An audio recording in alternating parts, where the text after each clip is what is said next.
आञ्जनेयो महावीरो हनुमत्मारुतात्मजः तत्त्वज्ञानप्रदा देवी मुद्राप्रदायकः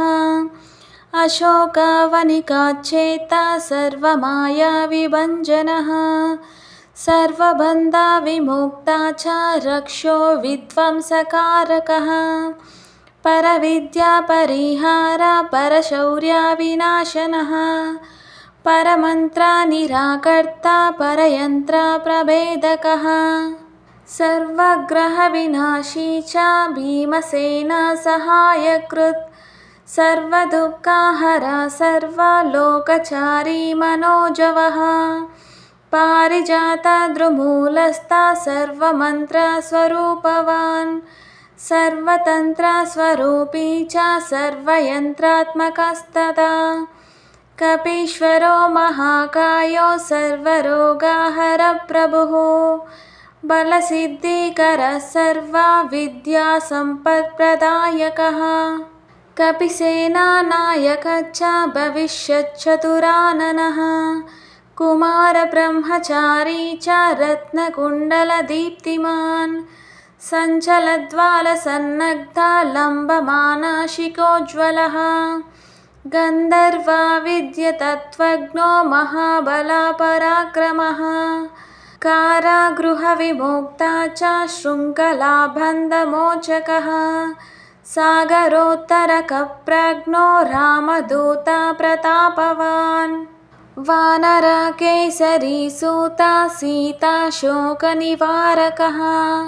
अञ्जनागर्भसम्भूतो बालार्कासदृशाननः विभीषणप्रियकरो दशग्रीवाकुलान्तकः लक्ष्मणप्राणदाता च वज्रकायो महाद्युतिः चिरञ्जीवी रामभक्तो दैत्यकार्यविघातकः अंशहन्ता काञ्चनाभा पञ्चवक्त्रो महातपः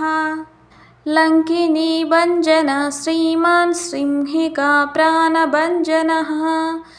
गन्धमादनशैलस्थो लङ्कापुरविदाकः सुग्रीवसचिवो धीरा शूरो दैत्यकुलान्तकः सुरार्चितो महातेज रामचूडामणिप्रदः कामरूपी पिङ्गलाक्षो वार्तिमैनाकपूजितः कबलीकृतमार्ताण्डमण्डलो विजितेन्द्रिया रामसुग्रीवसन्धाता महिरावणमर्दनः स्फटिकाभो वागधीशो नवव्याकृतिपण्डितः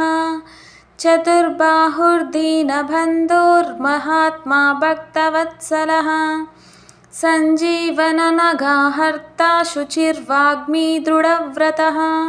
कालनेमी प्रमथनो हरिमर्कटमर्कटः दान्ता शान्ता प्रसन्नात्मा शतघण्टा मदापहृत् योगी रामा कथालोला सीतान्वेषणपण्डितः वज्रदंष्ट्रो वज्रनखो रुद्रवीर्यसमुद्भवः इन्द्रजित्प्रहितामोघा ब्रह्मास्त्रविनिवारकः पार्थध्वजाग्रसंवासी शरपञ्जरभेदकः दशबाहुर्लोर्कपूज्यो जाम्बवत्प्रीतिवर्धनः सीतासमेत श्रीरामपादसेवाधुरन्धरः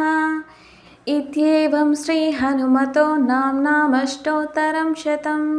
या पठेत् शृणुयात् नित्यं सर्वान् कामानवाप्नुयात्।